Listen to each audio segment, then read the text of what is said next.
Production funding for Flying Squirrels Insider is made possible in part by Clean water is one of our most valuable resources. Conserving it should be all of our responsibility. Remember every day to make every drop count. Wash full loads, take shorter showers, turn off your faucet. Water, use it wisely. Let's commit to conserve. and by SciComm Technologies, celebrating 20 years in IT. SciComm is dedicated to helping customers stay on top of the tech wave, whatever comes next. Online at scicommtech.com. We blinked and it ended. Hard to believe the Flying Squirrels 2016 season has come to an end, and the crew here on FSI is going out in style. The Squirrels are handing out postseason hardware, team MVP, pitcher of the year, and more. An historic feat is accomplished for the team in Akron, and oh, by the way, the most decorated player ever to wear a Squirrels uniform has been with the team all month. Parney's back, and speaking of hardware, we'd go on the road to see what it feels like to win an Eastern League championship. Now, to get started, the beginning of the end, here's your host, Jay Burnham.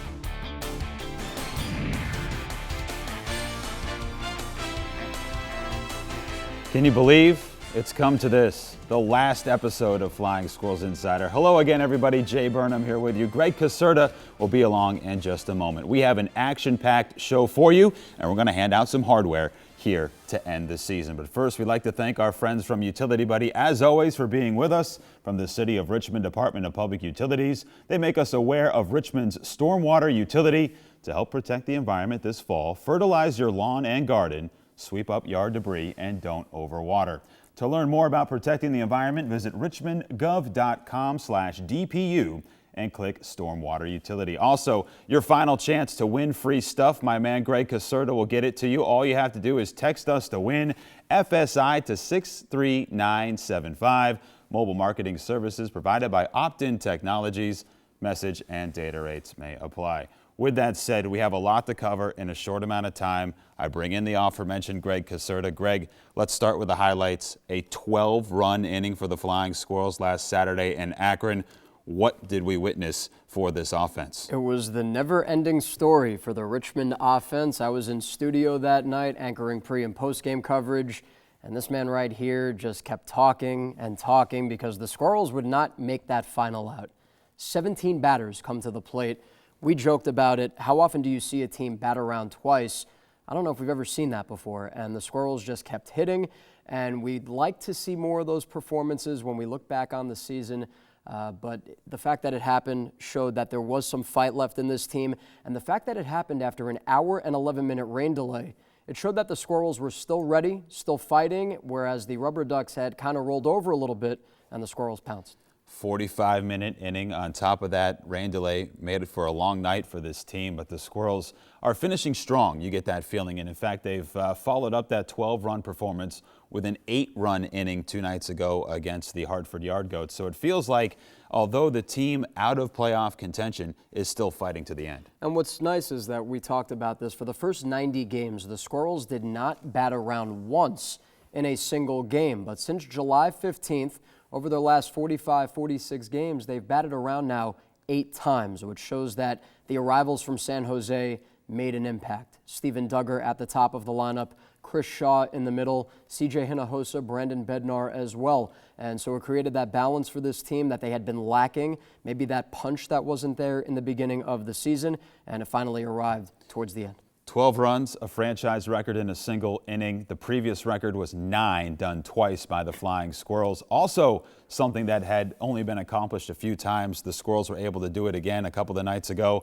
and that's Tyler Horan hitting 2 home runs in the same inning. He becomes the 3rd Flying Squirrels pitcher to accomplish that feat, or hitter, excuse me. Sir Meatball 27. It's a Twitter handle. Goes yard twice, and we know about Horan. He had an incredible season 2 years ago in San Jose and Augusta. He was part of that postseason run in 2014, hit around 25 home runs that year combined. Last year, took a bit of a downturn. Injuries played a factor for him in San Jose. And this year, when given the opportunity, he really shined. We talked about this the other night, how he and Carlos Moncrief were in a timeshare for that 4th outfield spot. But when given the opportunities to play regularly, one of those guys always stepped up, and it was Horan down the stretch. But wait, there's more things that have not really happened over the course of the Flying Squirrels' first 7 seasons until the last couple of months, including Tyler Beede, the Giants' top pitching prospect, throwing the 3rd complete game shutout in Flying Squirrels history. Beede, arguably the most dominant performance we've ever seen in a Squirrels uniform. 11 strikeouts for Tyler Beede. He joins Mike McDonald and Jack Snodgrass, the only 2 other pitchers to have 9-inning complete game shutouts. What does it say that the young man throws 98, his hardest fastball, in the 9th inning? You talk about finishing strong. Tyler Beede finished as strong as one can. Goes the distance, keeps it under 100 pitches, adds 2 strikeouts in the 9th inning to match a career high with 11. He lived up to the billing as the Giants' top pitching prospect, and even though the win-loss totals might not be there for Beede, he pitched so well this year. He was the ace of this staff. He was one of the remaining constants, with several players getting promoted and assigned elsewhere, and to watch him work that night was really special. As you can see, Tyler Beede will be honored as the Pitcher of the Year for the Flying Squirrels on Sunday at the Diamond. He'll be pitching that day, Greg, and in fact, Beede has an opportunity to surpass Herman Marquez of Hartford as the league leader in ERA. It might be a lot to ask for him to go out and throw up some more zeros, but it's certainly a possibility. I think with him, the beauty is that his mentality never changes. His overall demeanor just stays the course. And even though he did get a little fiery in that most recent start when he went the distance, he has one more in him. Can he do it? I say yes. I think you'd agree. And to go out on a finishing note like that, you'd like to see him get the win, jump over that hump, and get himself ready for next year. If we'll have time, we'll touch upon what Matt Gage has been able to do, but we want to honor Hunter Cole as the hitter of the year for the Flying Squirrels. 13 home runs, tied for the team lead, and Cole really has been that force in the middle of the lineup from day one. You talked him up since day one. I'm a big fan of Hunter After Cole. last year, Jay talked about Hunter Cole with the solid contact. Everything comes off his bat loud, has that wiry strength, and Cole got off to a really tough start. We talked about it here on FSI, and yet he managed to turn things around. We realized that even though he got off to that slow start, he was doing things the right way. It was just a matter of time before things started to break for him, and when they finally did, he took off and ran with it, got the average up to 270, and showed a little power as well. One more player will be acknowledged on field on Sunday, and that's Eliezer Zambrano, who will be the Flying Squirrels Community Service Award winner for doing everything that the Squirrels have asked within the Richmond community. Once again, Eliezer in his 7th season with the Flying Squirrels. We would be remiss not to mention a guy that has 6 Major League All-Stars under his belt, 377 big league saves. That's Joe Nathan, joined the Flying Squirrels a couple of weeks ago looking for an opportunity to get back to the big leagues, and Nathan, in a Squirrels uniform, has filled it out nicely, and he's looked sharp. And he's contributed with a couple of saves and a win, and the best part about Nathan, he's one of the guys. He just fits in so well in that clubhouse. A guy that really doesn't have much left to accomplish. Jay gave you the accolades and what has been an incredible career for the 41-year-old Nathan. He just wants the pitch. He wants the opportunity, and based on what he's done, he might just get that chance with the Giants. We shall see rosters expand on Thursday, September the 1st. As you're watching this on Saturday or the rerun on Monday, Squirrels could send a couple up to San Francisco. All right, Greg, finally for you here. It's been a pleasure this year, by the way. Outlook briefly for the Flying Squirrels next season. I think that they are going to use what was a disappointing 2016 in terms of win-loss record, and they're going to build on that, because I think what we have shared over time is that there are major league prospects, there are major league talented players on this team, and I think when you stack them up against some of the others in the Eastern League, the Squirrels are right near the top. It did not come together over the course of a 142-game season. But we had a lot of fun covering this team, and I think next year there's going to be bigger things coming. I echo that sentiment. Greg, it's been a blast this year. Thanks, Jay. All right, we take to the road for the Richmond Flying Squirrels. Not in the cards, the championship in the Eastern League in 2016 for Richmond. It was for the Bowie Bay Sox last year, and we go to Prince George's Stadium and see what a championship looks like.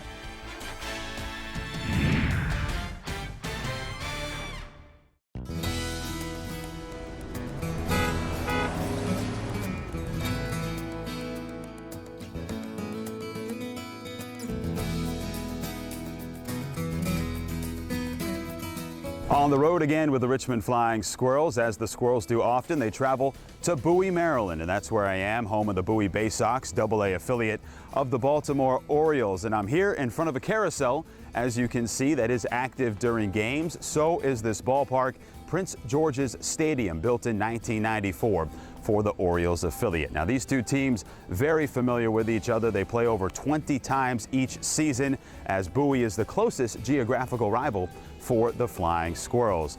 Bay Sox, over the course of their existence, have not had a lot of luck in terms of winning championships. They had a 23-year drought that finally came to an end last season.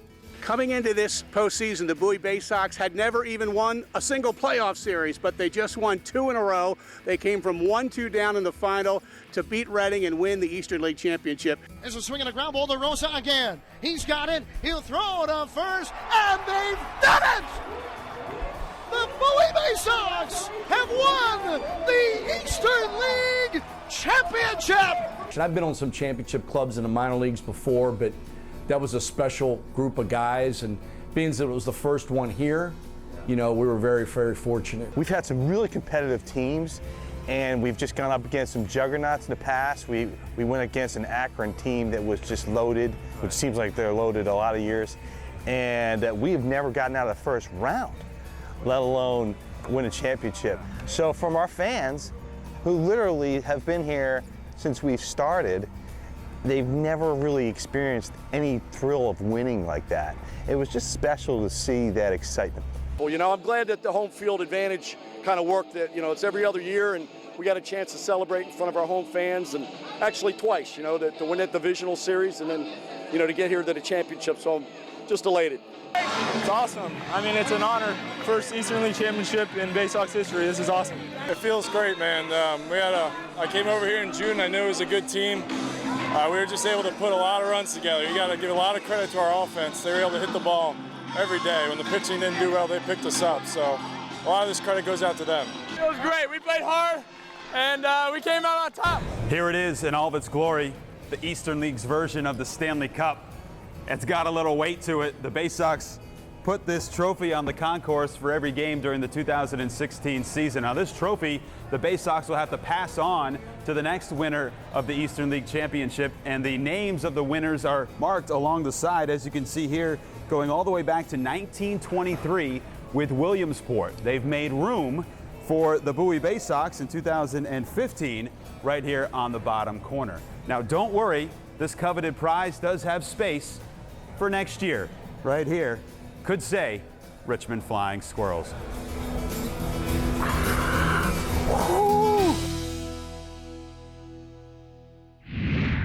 Well, unfortunately, it has not been a winning team on the field for the Richmond Flying Squirrels this season. Has it been a winning team for our camera crew here at FSI? If you recall, Greg and I tried to get these guys in shape, and gals, to start out the season. We had a little camera spring training to try and set the tone for 2016. Zoom and focus, boom and focus. Ow! What? My thumb. I think I heard a pop. All right, let me see, hold it up. Oh yeah, that's a broken nail. Oh. I hate to tell you this, but you're going to the DL. You're gonna have to miss the opener, kid. Sorry. Hold it, hold it, hold it. Three, come here. Come here. There's no doubt about it, you got some good moves, kid. But your command just isn't there. I was talking with some of the producers, and it looks like we're gonna have to send you back to cable access this year. Not cable access. Cable access. However, we're gonna reevaluate in the middle of the summer, see if you're doing any better. But I'm gonna need that lens cap from you. Yep, hand it over.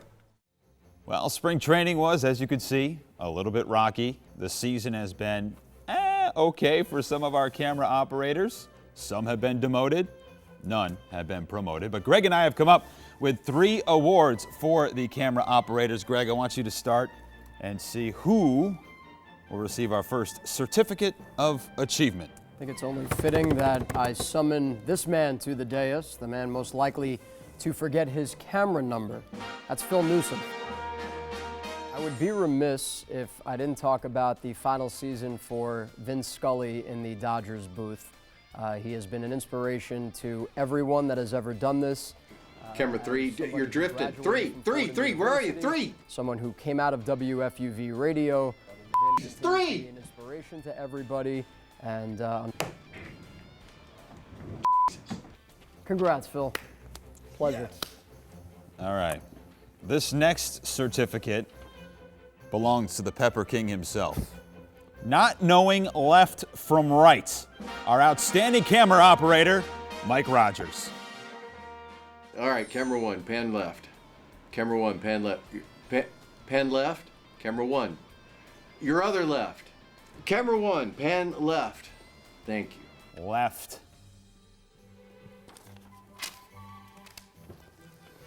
But now it's time for the award that everybody has been waiting to reveal. This is for Best Camera Work on Flying Squirrels Insider. You have a guess who this might be? I think I have an idea. Congratulations to Camera 2. Camera 2, come on down. 2. There he is. Thank you, Camera 2. Those are our FSI Camera Awards. Back with more here on Flying Squirrels Insider.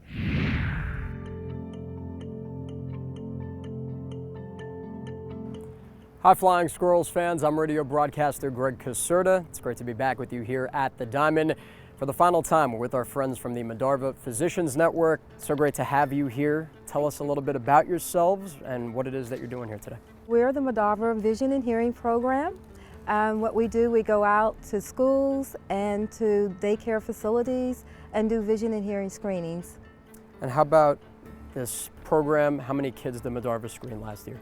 Last year we were able to screen over 2,600 children. We're hoping these numbers increase this year as the word gets out about Medarva, and we want to screen as many children as possible. Last year, of those 2,600 children, almost 500 received a refer for vision or hearing. And what goes into a vision screening? What goes into a hearing screening? Well, with the vision screening, we use a equipment called Plus Optics. Okay. And we make the vision and hearing screening fun. So what we do, the child will look into the camera and there see a smiling face, and that's how we do the screening. And that's what we do here, smiling faces on camera, so it ties in perfectly. Dr. Kim, what are the ages of the children that you generally screen? So we screen children as young as 3 years old and as old as 7. So early intervention is really key here. It's important to identify any eye or vision issues that they may have so they can be treated promptly. And what happens if left untreated? There could be some possible risks there, of course. Right, so if certain eye conditions are left untreated, it can lead to permanently reduced vision. So you can imagine that it leads to impacting, school, academic, sports performance. It can also affect social and behavioral aspects of their life. And what happens if there's a referral? I know that's part of the process as well. So here's how that works. The parents get the results, and if their child receives a refer status, that's just a recommendation that we give that the child see a specialist. We appreciate you being out here today. Thank you for telling us a little bit more. The best part now is we're going to demonstrate on Nutsy what goes into this type of process. That's coming up next.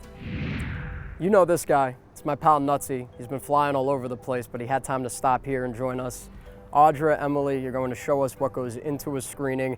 You're going to demonstrate on Nutsy. That's right, Nutsy. It's really fun and quick and easy. I'm going to have you take a picture of your eyes, and my friend's going to play a hearing game with you. So for the vision screening, all you need to do is look right at that clown nose and say cheese. And that's it. All right, and for the hearing screening, we would put some headphones on you. Oh, but they're not going to fit because your head's a little big. And when you hear the animal sounds, you'll point to the corresponding animal's picture. Good job. You passed. With flying colors. Nice job, pal.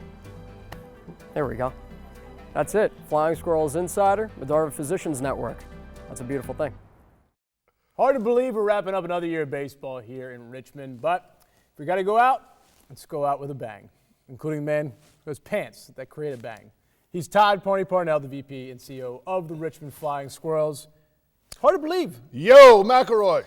Appreciate that, buddy.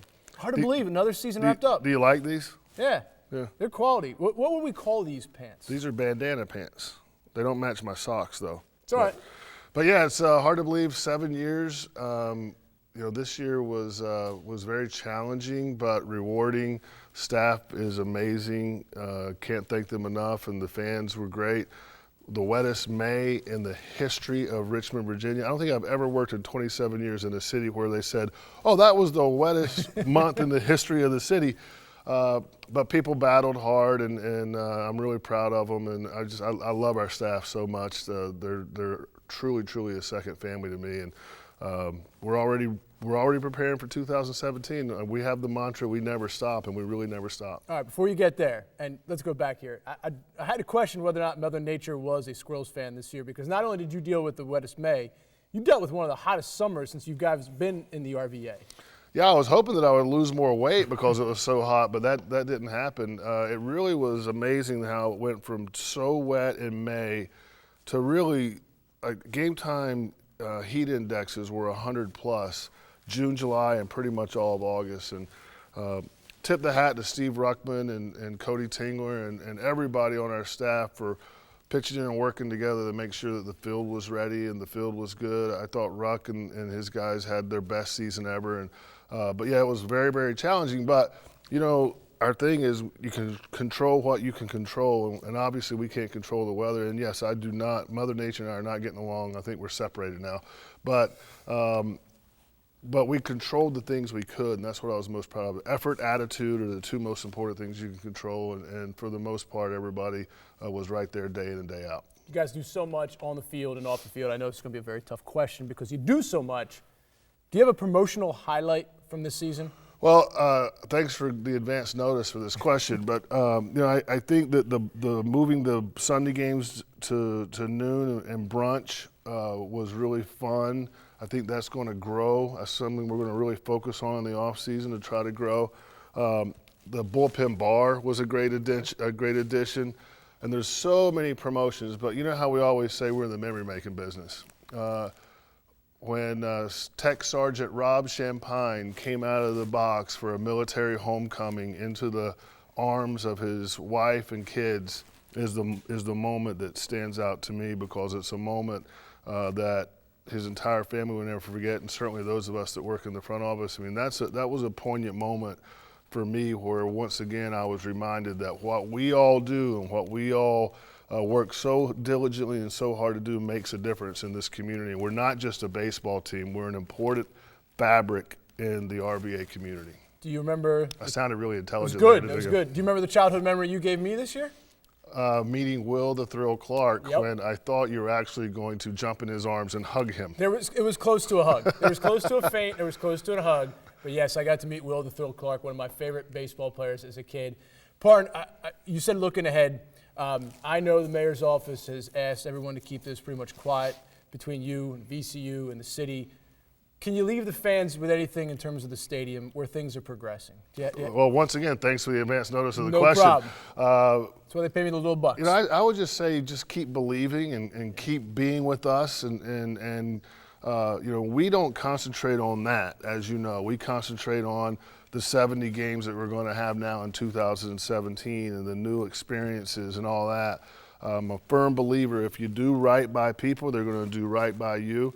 It might not seem that way for the first 7 years regarding the ballpark, but I really, truly believe that there's some good things happening, and I really, truly believe that that issue is going to ultimately be resolved. But we absolutely, as a staff, can't take our eye off the ball, and that ball is our fans, not a new ballpark.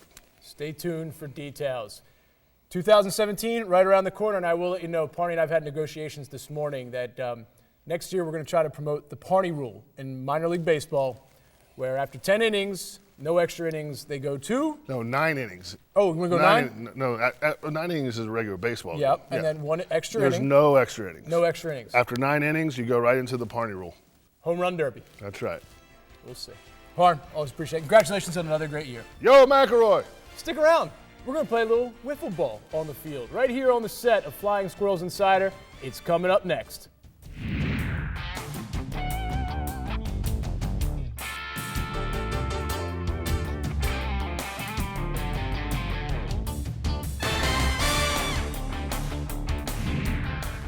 Hard to believe that the 7th season of Flying Squirrels baseball is in the books. We thank you so much for joining us throughout the year, and we thank our guests, the San Francisco Giants, our staff, our crew, and of course, Bryant Dameron and Craig Keaton for making this a possibility here at WCVE. Little did you know that we built this field, FSI Field, 5 years ago with an ulterior motive, and that was to turn it into a wiffle ball haven. And today, we're making that a reality to end the season. Thanks for joining us. We'll see you next year. Woo!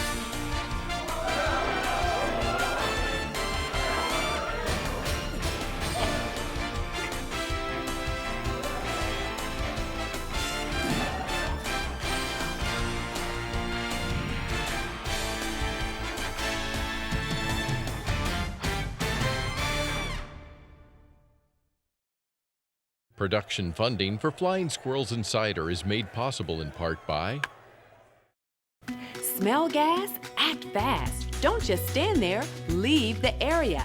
Get out. Go where the smell is no longer present and call 911. Making you aware, keeping you safe. We're Richmond's Natural Gas Safety Awareness Program. and by SciComm Technologies, celebrating 20 years in IT. SciComm is dedicated to helping customers stay on top of the tech wave, whatever comes next. Online at scicommtech.com.